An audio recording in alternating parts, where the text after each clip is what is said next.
Hey, Dr. Amy. I would love to talk about something that I have been frustrated with lately. So here's the big question. What do you do when your child is struggling in school, but the public school system is not able to offer the help or intervention that your kiddo needs? So, Terry, that's a loaded question. I think I'm going to need a little bit more background so that I can answer intelligently. Well, my youngest is 8. And so our sweet little one was adopted when she was 4. I won't bore you with all the details, but she had a lot of neglect and abuse before she joined our family in the first years of her life. And so she was significantly delayed. And, we got her lots of therapy and really, kind of got her on track. Um, she did fine in kindergarten and first grade because she was just kind of able to follow along with the other children. But we've always noticed something that I don't know if this is what it is, but I think of it as an auditory processing problem. Like I'll give her a couple of instructions and she'll do the first thing and then she's just lost. It's like she just can't process multiple instructions. Problem solving seems an issue. I don't know what all it is, but it really became a problem at the end of first grade when she couldn't just sort of follow the other kids. And anyway, her teacher was not great. Her teacher was kind of yucky about it and kind of labeled her a bad kid, talked about her having ADHD. And anyway, so we did some testing. So this was over a year ago before all the COVID stuff hit. We did testing through the public school system. And ultimately, with all the testing, they came back and said, her scores are fine. There's nothing, not enough wrong or going on that we need to intervene. She doesn't need an IEP. She doesn't need any extra help. She's fine. And yet, as a mom, I know she's struggling. So, especially with the weird educational situations we're in right now with COVID, everyone's in this situation where there's unusual circumstances. I know it's not working, but the school isn't able to do anything about it. Yeah, so I think that your frustration is not rare. I think that this is the type of thing that we hear from moms all the time, and there are a couple of issues happening. So I'll address them one at a time. Okay. The first one is that because of the workload that school counselors and school psychologists have, they pick and choose which tests they're able to administer based on cost, based on the amount of time they have. And so they don't actually have the full range of neuropsych tests available to them that a private assessor would have. And they typically only look at composite scores. And what I mean by that is composite scores are averages of multiple individual test scores. Okay. And when you only look at an average or a composite score, you miss the nuances in performance.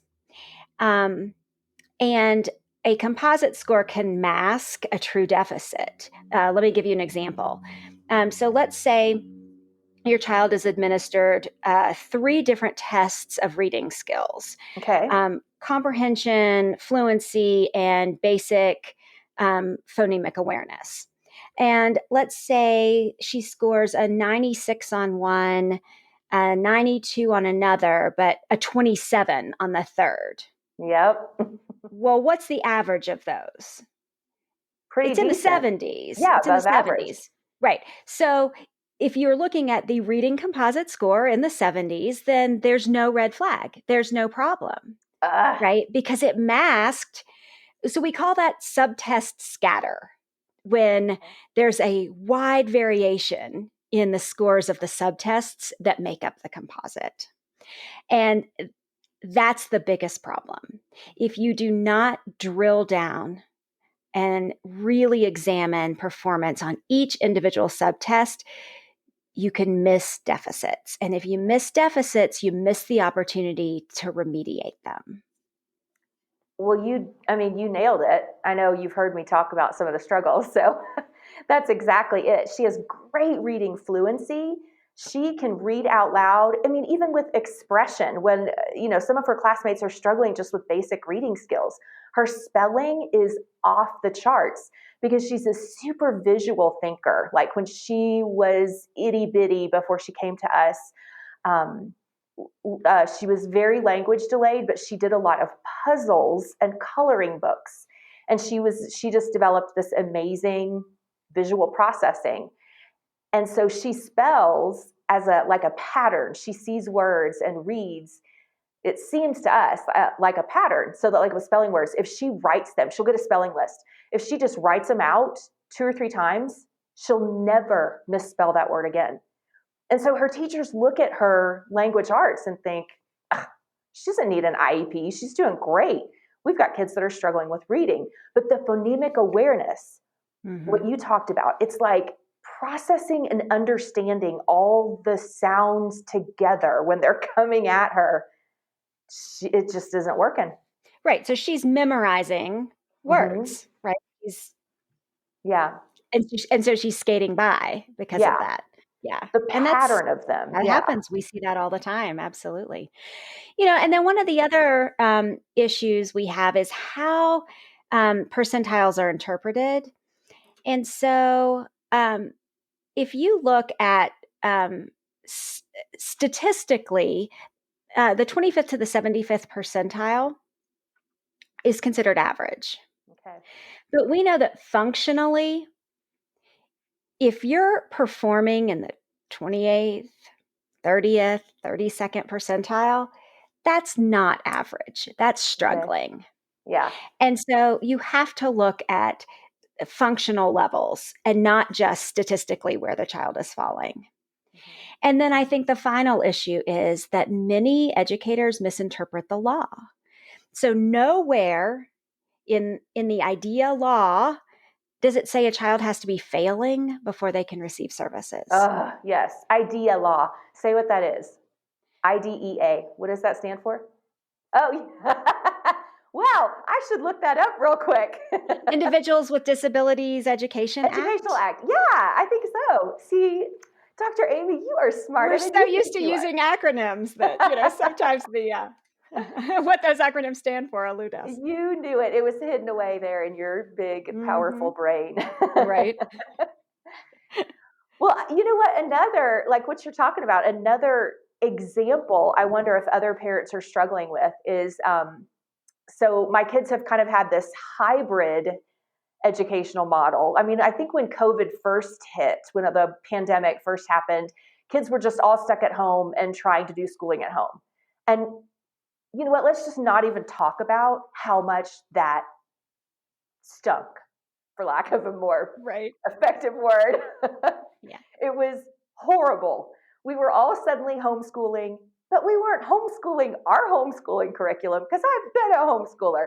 It was so awful. Okay, so forget that. Now we're on to the new year, this school year we're in now.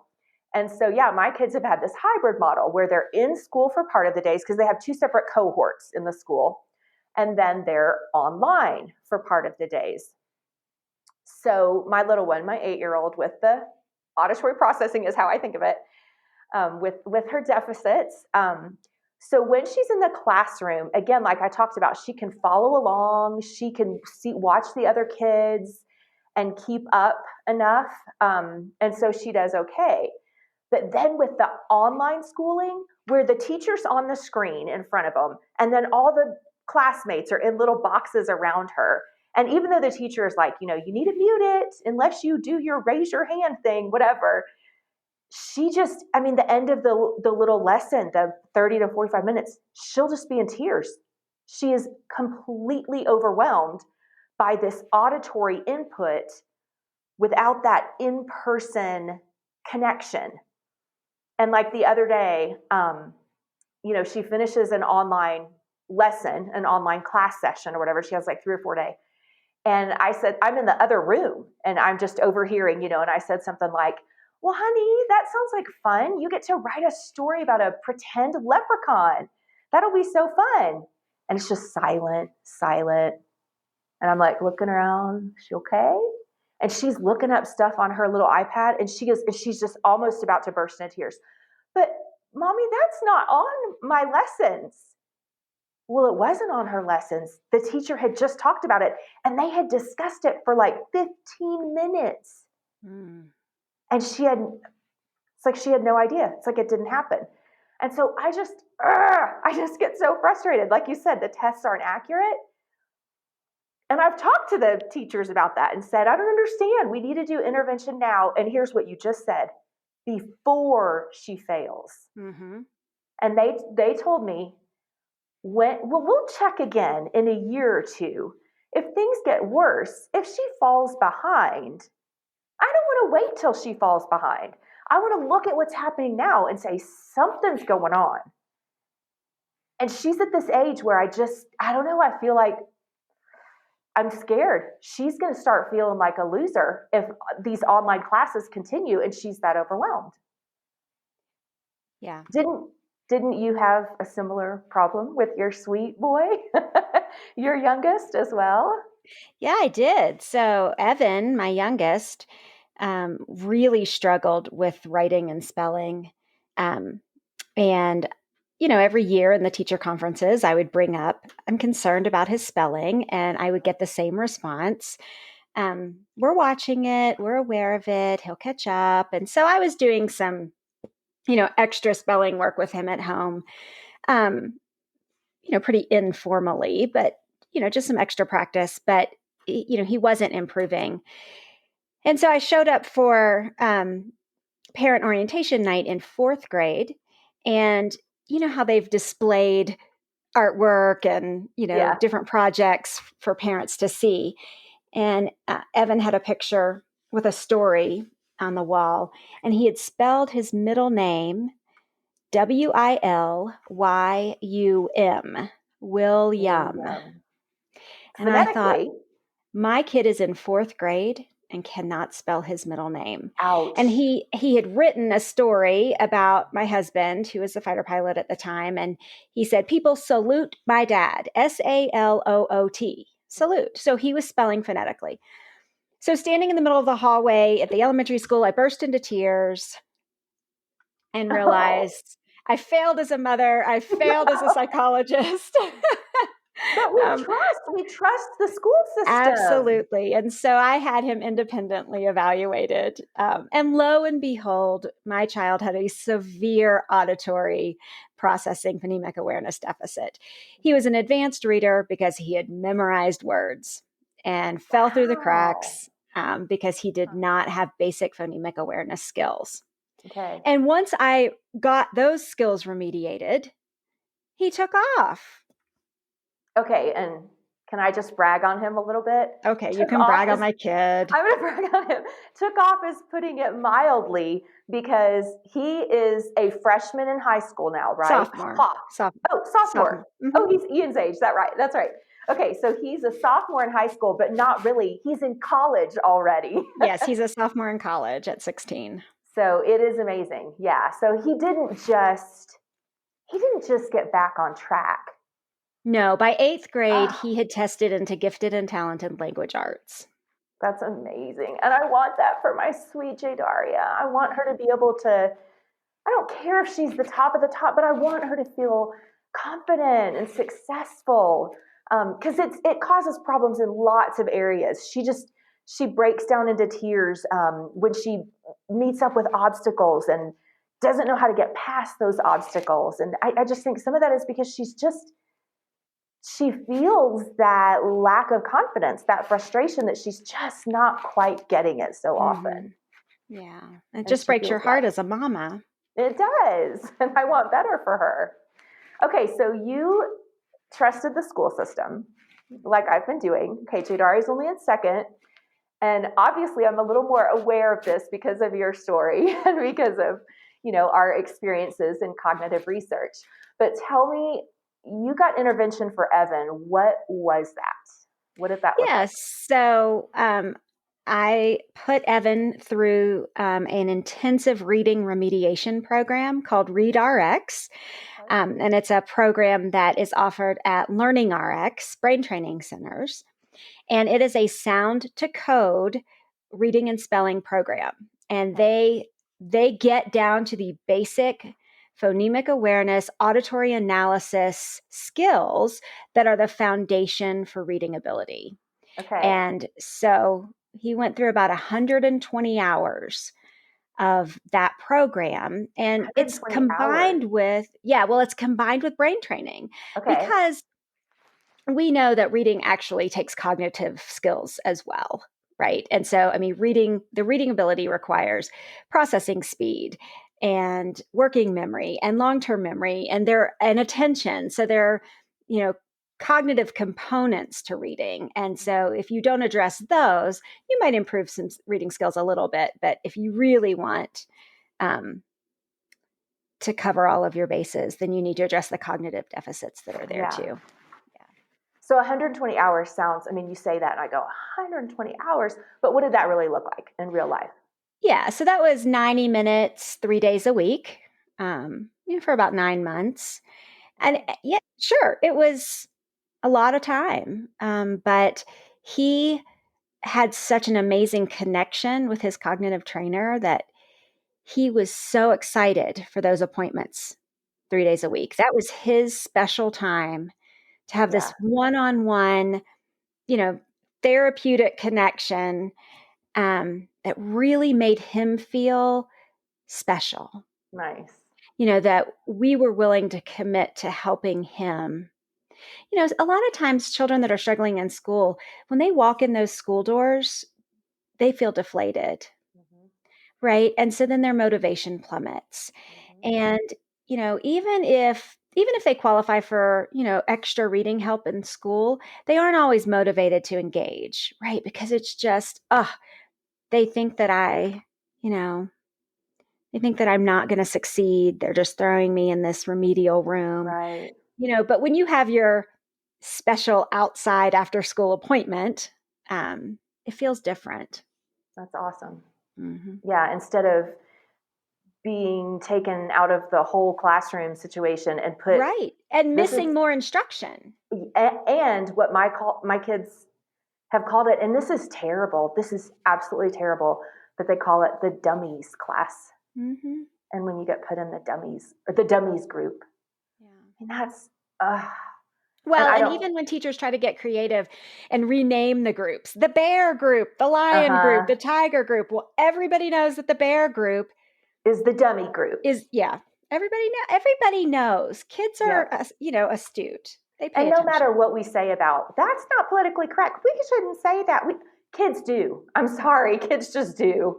They Sure. know, and they begin to ostracize certain other peers, and And let's just so. back up for a minute and say that we are not bad mouthing public school. We are saying that this is just one aspect of schooling in general Mm-hmm. that is lacking Right.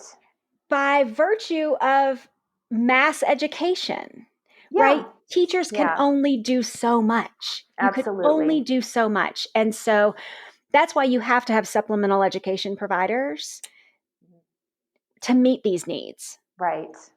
and that's sure. There are some things that schools can do better. There are some things that everyone can do better. Absolutely. Yeah. But you have to rely on your resources. And I think as a parent, I mean, as a mom, it's so hard. You're juggling so many other things. It's a lot to keep up with. I think it takes a ton of initiative. It takes a ton of encouragement, a ton of hearing stories like this to realize I need to make this sacrifice financially, time wise, whatever it takes. I need to do this because how do I put a price on my kids' future? How do I put a price on their self-esteem? Yeah. And I think a lot of moms, a lot of parents don't hear this. They don't hear these stories. They just go along in the daily grind and will do your best. Tommy, go do your homework. And they don't know that there's hope and there's opportunities to do something different. And I'm blessed. I'm grateful that I have heard about Evan. I see the smarty pants Evan is now and so confident. And so that when my little one started having trouble, yeah, I'm inspired. I'm like, okay, I want this COVID stuff to be over because I want her to go get that training, which I know it can be done online, but for her, I want her to be in person.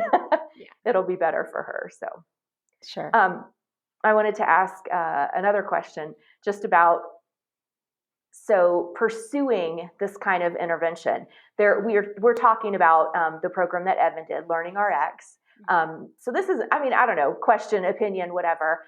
I know that it's important for people to realize that there are other opportunities out there as well. There are other programs, training programs. Hey, we're fans of Learning RX, but hey, Evan was totally transformed by it, and I want that for my kid. But one of my good friends actually teaches a dyslexia training program, and she coaches kids in her little home office after school and has absolutely changed kids' lives, Sure. just turned things around.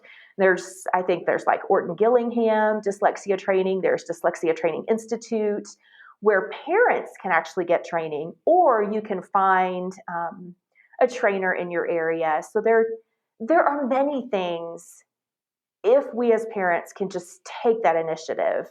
Right. Right. And you have to know that that exists, and you have to know what to look for. Mm-hmm. Right. You have to know that phonemic awareness is the critical component to a reading intervention, right? That we can't Yeah. just choose tutoring, because tutoring is reteaching the same content over and over and over again and expecting Ugh, a better result, and right? it If you don't doesn't. remediate those foundational skills, then you can't build on anything. And Right. so, yeah, absolutely.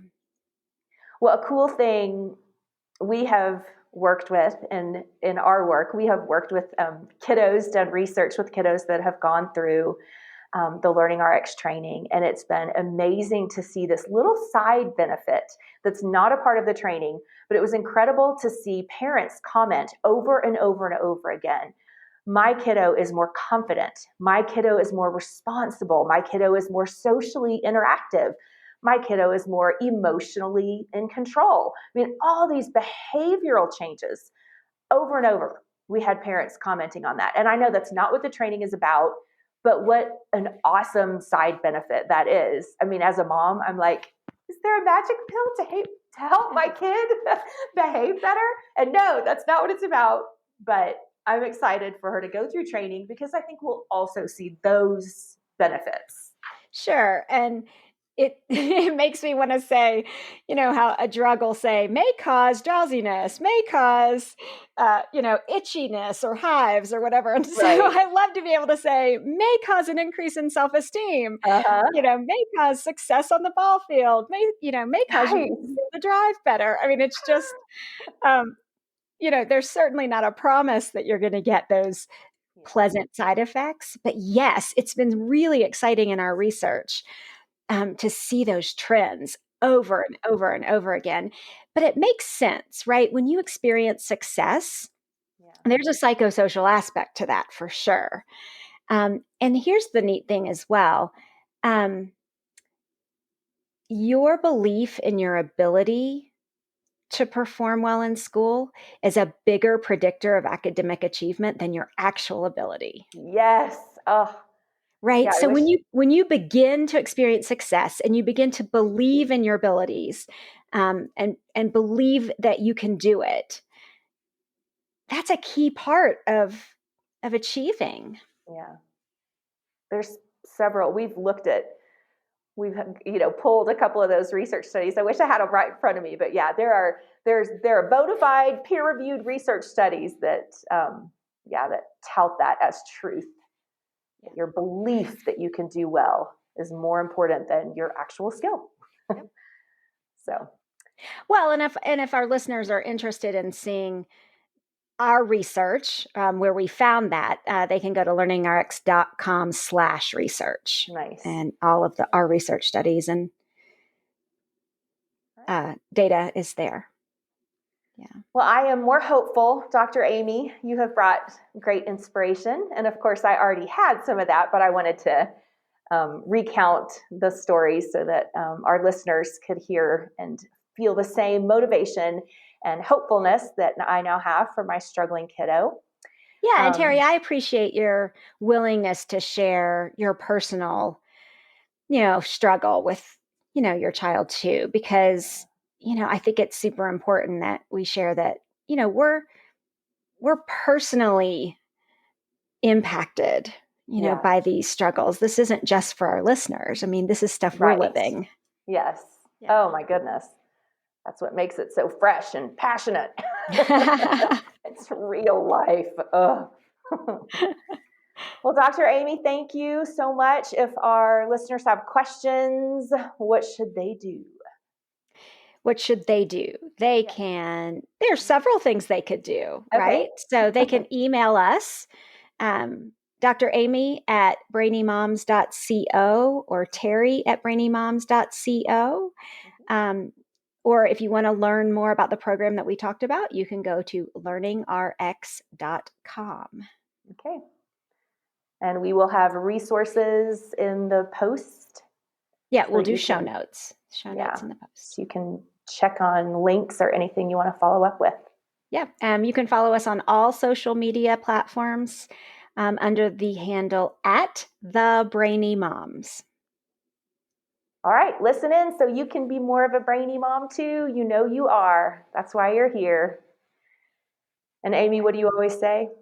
I always say, we're busy moms, you're busy moms, so we're out of here. We're out.